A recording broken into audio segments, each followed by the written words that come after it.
Dans l'actualité également, un chiffre. Il n'y a pas de statistique, c'est une estimation, celui des nouveaux convertis à l'islam. 4000 personnes en moyenne chaque année, généralement des jeunes et de culture ou de foi chrétienne, choisissent de devenir musulmans. Sujet sensible et propice aux stéréotypes, car de récentes affaires de terrorisme concernaient justement des convertis. Alors au-delà des images toutes faites, qui sont-ils vraiment et pourquoi ce choix? Regardez l'enquête d'Arnaud Comte et Julien Pelletier. Ils se prénomment Stéphanie, David et Nicolas. 3 histoires, 3 parcours personnels ponctués par une même évidence. Les questions que je me posais, je trouvais mes réponses dans l'islam. Si j'avais pas trouvé la religion, peut-être que je serais devenu délinquant. Ça m'a permis vraiment d'avoir une ligne de mire et d'avancer sereinement dans la vie. S'ils acceptent aujourd'hui de se livrer, c'est pour, disent-ils, ôter les verrous, casser les préjugés qui entourent leur conversion à l'islam. J'arrive. Stéphanie Desportes a suivi cette voie il y a plus de 10 ans. On commence par qui? T'as faim? Cette Picarde de naissance vit aujourd'hui en région parisienne où elle élève ses 2 petites filles qui, comme elle, ne mangent pas de porc et parlent quelques mots d'arabe. Comment on dit Manel? Tu dis Amdoula? C'est bien, c'est pas mal. C'est pas mal, c'est un bon début. On a fait ce choix de vivre avec nos valeurs dans l'islam. Donc on essaie d'inculquer également à nos enfants la même chose. Le mari de Stéphanie est d'origine tunisienne. En fait, j'ai une seule photo de mon mariage civil.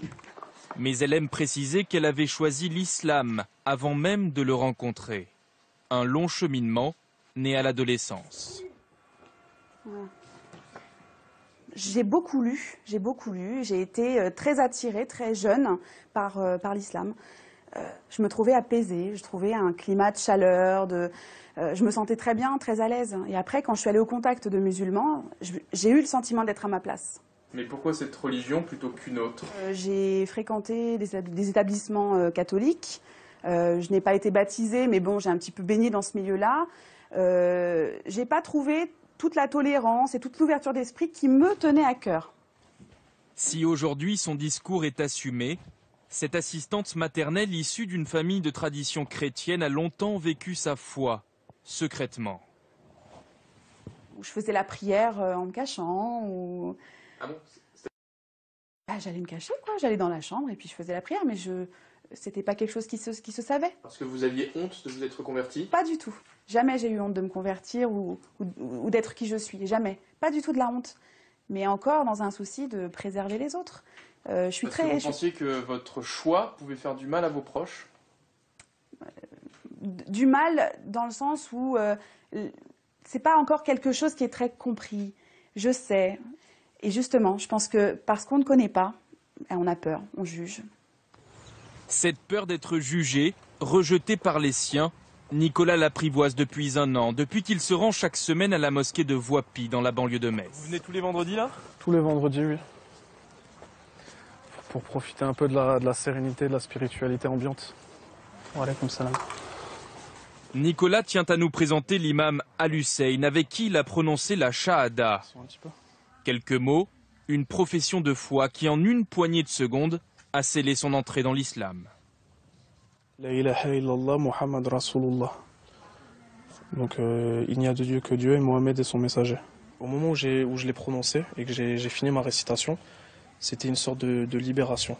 C'est-à-dire que j'avais plus de poids et j'étais redevenu léger. Quand il ne prie pas, ce fils de militaire étudie l'histoire, le Coran et l'arabe. Depuis sa conversion, il a repris des études. Lui qui, à l'adolescence, préférait les petits larcins au banc d'école. J'avais besoin de ne plus faire ces choses-là. En même temps, voler c'est tellement facile, se faire de l'argent c'était tellement facile. J'avais besoin de quelque chose pour me casser de ça parce que je savais que c'était mal.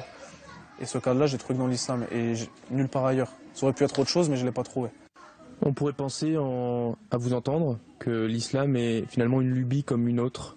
C'est-à-dire? Vous entendez quoi par là? Une mode. Une mode? Je pense que la mode, c'est plus pour ceux qui commencent à s'intéresser à l'islam parce qu'ils ont des potes maghrébins ou une fille qui les intéresse. Moi, c'est pas du tout une mode, c'est juste que... Voilà, il y a tellement de désinformation sur l'islam qu'à un moment, moi qui suis une personne autodidacte et qui ai toujours aimé apprendre, Il y a un moment, je me suis renseigné aussi, je me suis dit, il raconte pas mal de choses. Moi, ce que je vois au quotidien avec les gens de mon quartier, mon entourage, c'est pas ça. Comment vous expliquez que des gens comme vous, convertis, puissent faire peur à la société?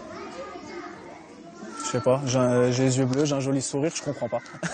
Chez les non-musulmans, l'image c'est, il s'est converti, c'est parce que le mec c'est un voyou, il a été engrainé par un gourou, il va poser des bombes. Concrètement, j'en connais pas des gens comme ça. Selon l'imam de Voipy, 60 à 70% des convertis dans sa mosquée sont des jeunes adultes en manque de repères. Un profil qui a longtemps collé à la peau de David Boussion, aujourd'hui âgé de 40 ans. Aide-soignant, celui qui se fait appeler Daoud, son prénom musulman, vit en Bretagne. Bon, dites-moi, elle est où la mosquée là? Alors la mosquée, s'il n'y en a pas, tout simplement, puisqu'on se trouve à côté de Lannion. La plus proche se trouverait à Saint-Brieuc, c'est-à-dire à quoi, à peu près 1h30, 2 heures d'ici. Coucou les bébés! David s'est converti à l'islam il y a 17 ans. Après un voyage en Inde, Ça va mon cœur? Un bisou. Salam alaikum. et une longue maladie pour laquelle les médecins le disaient condamné. Appliqué, aucune prière, 50, 60... il se tourne vers la Mecque, Allah... 5 fois par jour.